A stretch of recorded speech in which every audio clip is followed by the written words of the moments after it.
Man, it's crazy how much you learn just living life. But if you guys watched my last video, well, I just fill you in as if you didn't watch the video.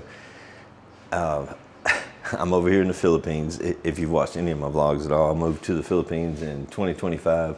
I've been here for a little over a year. I moved in April of 2025. But anyway, it's changed my life and I've learned a lot. But just like a lot of you guys, you're watching YouTube right now. Before I came here, I was influenced a lot by YouTube to actually move to the Philippines. And I also had a lot of warnings about the Philippines.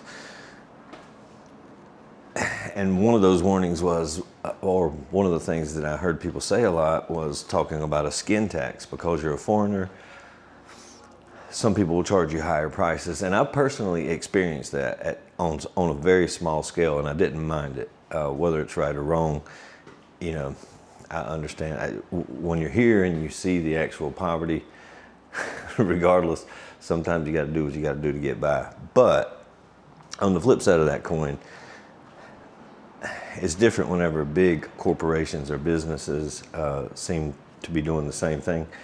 So, you know, everybody's got a fight or flight instinct. It's the reason humanity has survived so far. It's in all of us. It might be in all animals, honestly. But I had a situation.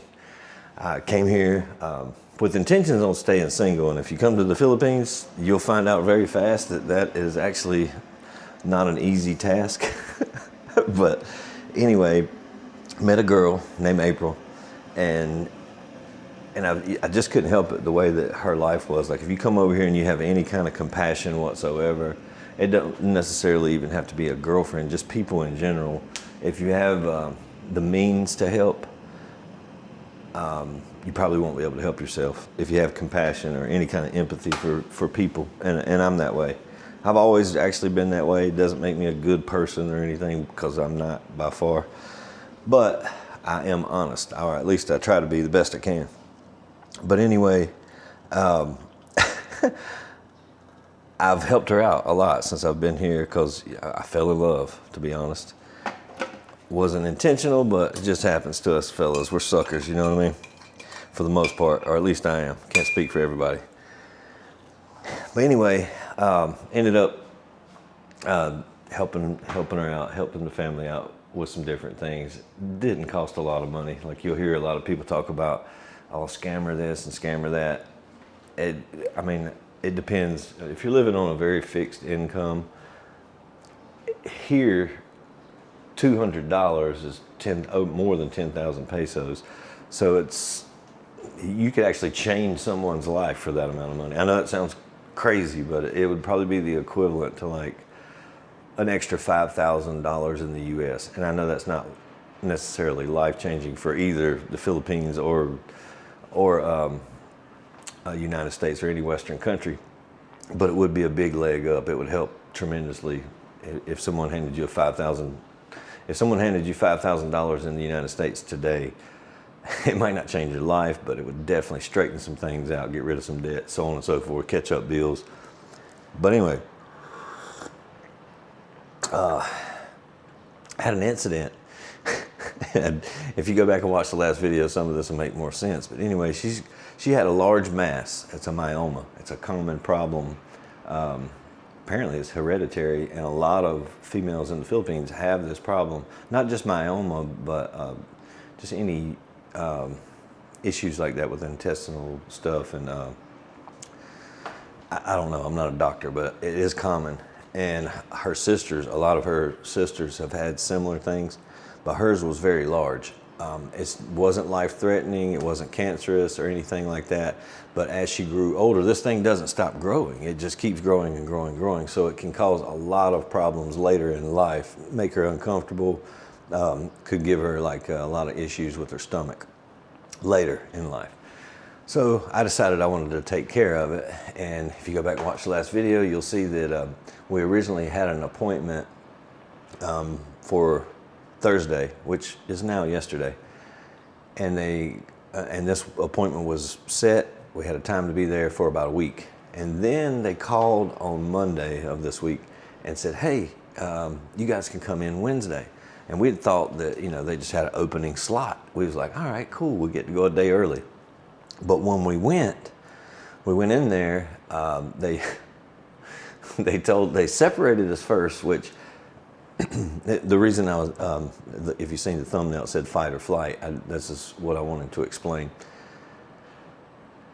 There's lots of different personality types in the world, and we handle things a little differently.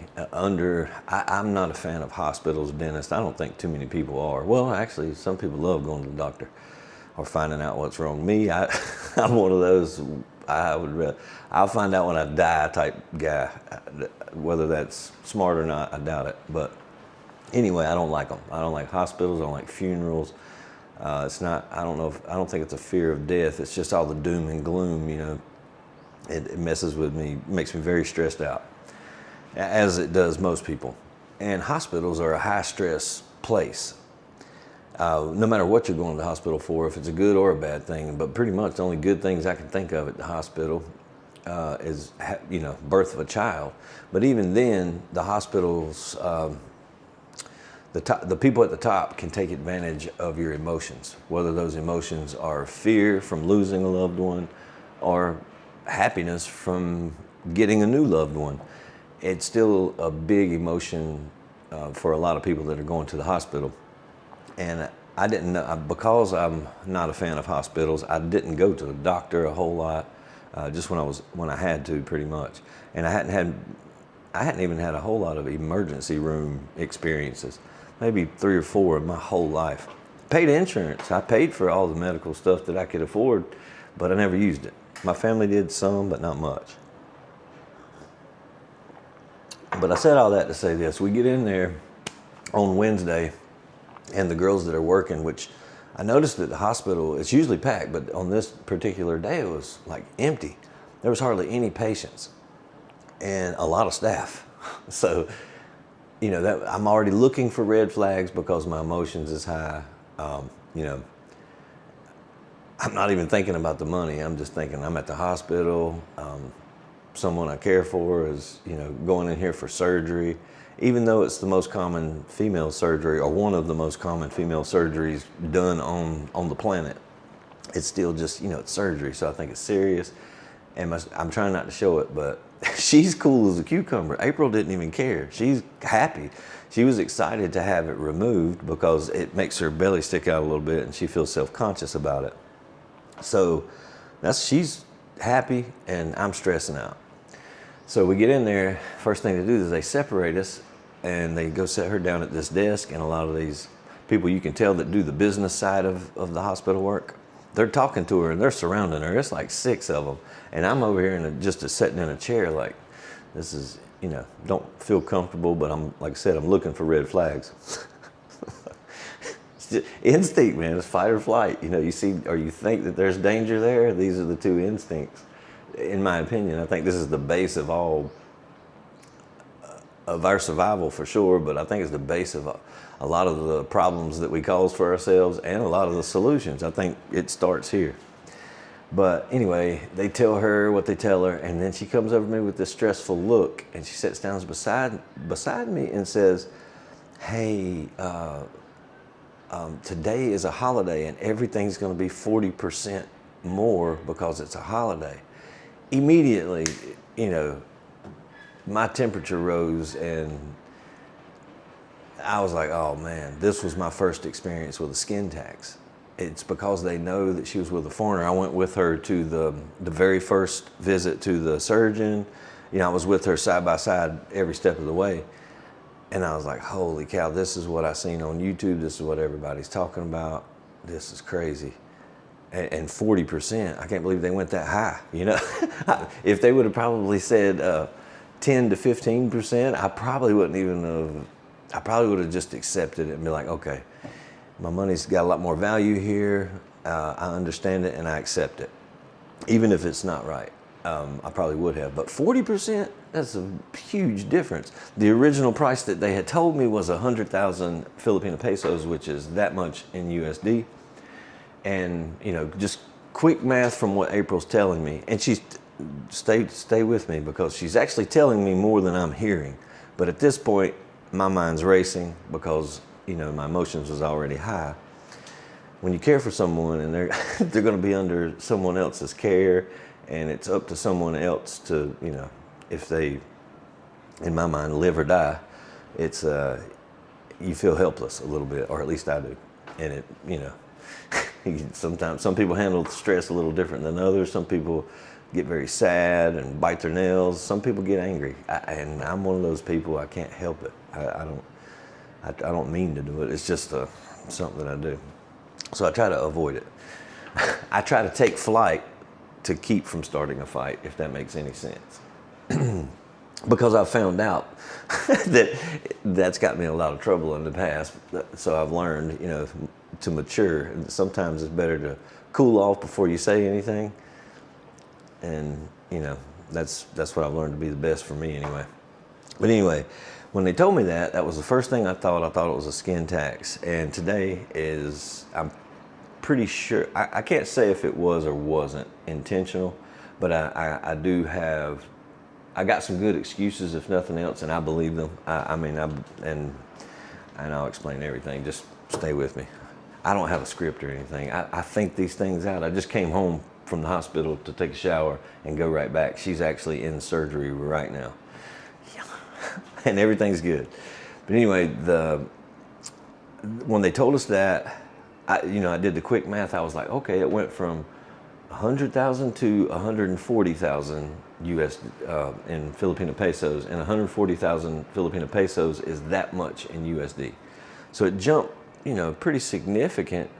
It's still inexpensive in comparison to what we Westerners are used to, but it's just the fact that why would they do that? Like, why would they reschedule me for this day that they know is a holiday? That was the problem. The surgeon apologized, and I'm pretty good, at least if I see the person, if I'm talking and I just hear a voice, I wouldn't say this with confidence, but I've been in sales and marketing and doing things like that for so long. I've learned how to gauge people pretty good if I can see their body language, facial expressions and things like that, you know, or at least I like to think that I can. And she was sincere. I believe 100% that she was sincere. She did not know that it was a holiday. And it sounds reasonable because, come to find out, it is actually an Islamic holiday that they were celebrating. And this country is 80% Catholic. So it's not a widely celebrated holiday, so a lot of people don't even really know about it. And then to top it off, it's not a set date each year. It goes by the lunar calendar. And they had not, for the Philippines, they had not set the date to be on the 27th, which was Wednesday, which our appointment was moved to. They didn't set the date until, I think, like a few days prior to that appointment. And of course, you know, the hospital on holidays like that, I guess the policy of the hospitals or any place of employment, they, just like in most Western countries, if you work on a holiday, you get more pay. I don't know if it's time and a half. I don't know if it's double time. I don't know what it is. But for some reason, just like most businesses, for-profit businesses, it's a private hospital, they don't want to take the hit on that extra money, so they pass it on to the patient.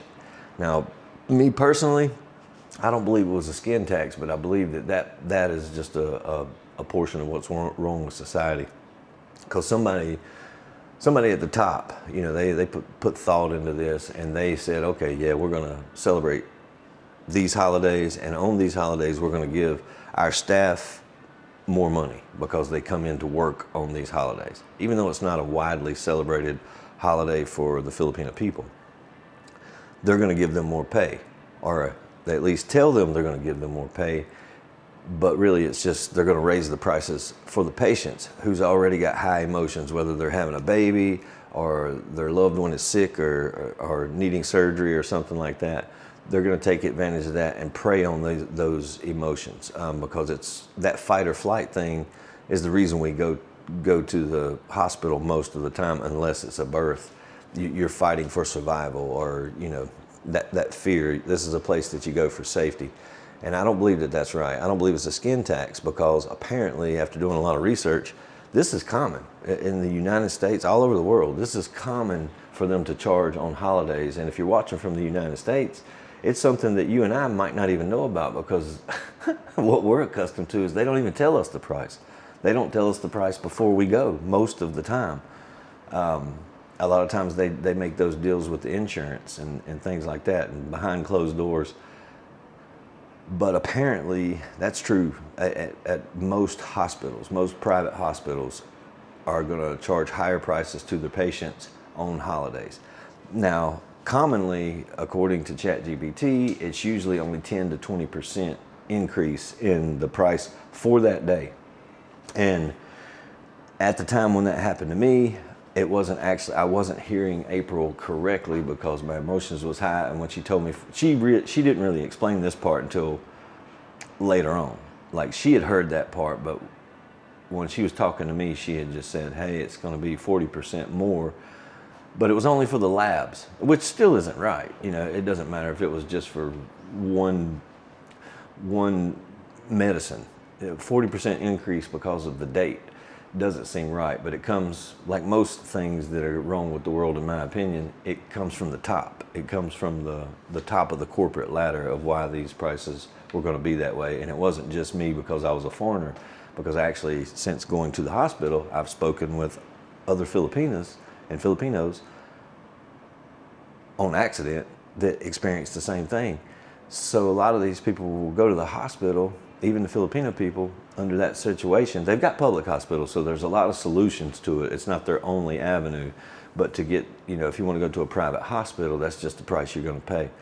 But a lot of people will wait, you know, just like we did. We showed up at the hospital on the date that they had rescheduled us for. Come to find out it was a holiday.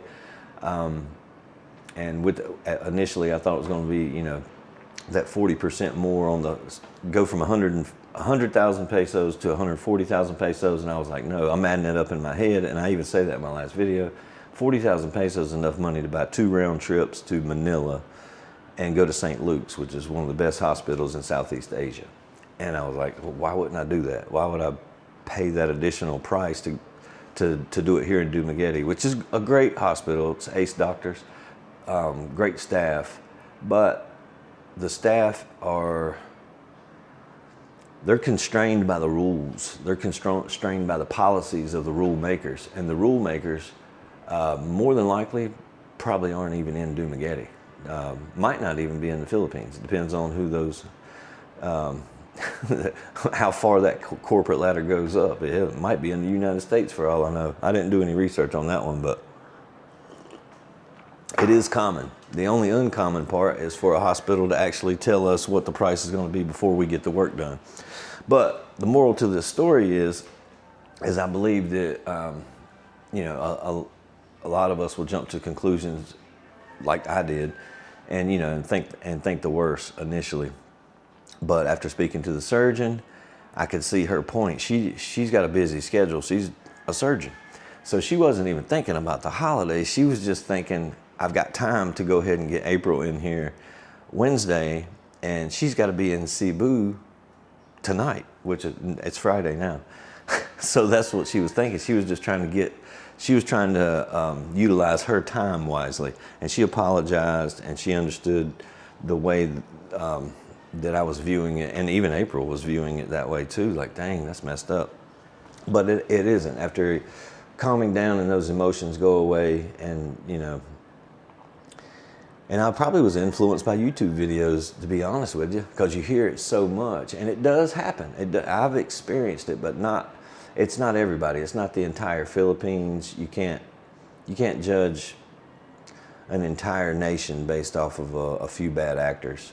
It's the same with the United States. Everybody, if you're watching this video, I know most of my viewers are in the United States. We have a lot of great people. There's a lot of great women there, regardless of what you see on TV. You know, people say bad things about the relationships. You know, it's all one-sided, and it's not true. I think human beings, men and women, were designed to work as a team, and I don't know why that's fallen away, but I think a lot of it is to do with propaganda, honestly, brainwashing. Just like I was probably brainwashed to believe that there is you know, that the majority of Filipinos will charge you a skin tax. I don't believe that, really. I would like to not believe that. That has not been my experience. A few times I've experienced it like buying tomatoes or something like that. And it's usually not from everybody at the stand. The one instant I could think of, I don't even know what I was buying. It might not even been tomatoes, but whatever it was at one of these vegetable stands. I was getting onions, tomatoes, something. And there was a little girl there. She was telling me, you know, how much it was going to be. And there was an older lady who come up behind her and like overspoke and said a higher price. And then I knew, but I acted like I just played dumb and just, I mean, you're talking, I think they went from 20 pesos to 30 pesos, something like that. Not saying that it's right. I'm not giving them a pass. I'm just saying that's the only experience of that skin tax that I've seen. And to be honest with you, in that situation, living under those circumstances of some of the people in the Philippines, I can't say as I blame them. You know, I can't say that I wouldn't be the same way. But anyway, I just came home to shower, get me a cup of coffee. I've had a headache from not drinking coffee, man. I think I'm addicted to caffeine. But anyway, I just wanted to update you guys and tell you that April is good to go. I'm still a little nervous because she's in surgery right now. She's probably about ready to come out. They said it would be about 2 hours before I could see her. So I came home, got me a shower, get me some coffee, and I'm headed back over there. Hopefully, hopefully you guys, if you haven't subscribed, please consider doing so. And my next video, I'll be bringing April home. But for now, I'm out.